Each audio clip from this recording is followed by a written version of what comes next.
春时节，桃花落尽，溪水潺潺。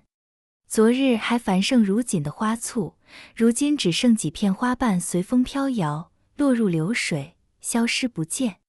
春去秋来，花开花落，没有一样能永恒停留。曾经执手相伴的人，或许已各奔天涯，那些铭心刻骨的欢喜与悲伤，也不过是匆匆一梦。我们总试图抓住些什么，却忽略了世间万物本是流转不息。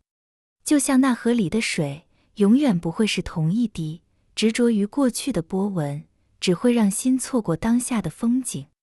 像天空的云，变化多端，却从不执着于形态，如大地的风，来去自如，从不眷恋停留。纵然花落无声，亦是季节的轮回，即使流水东去，亦能孕育新的生机。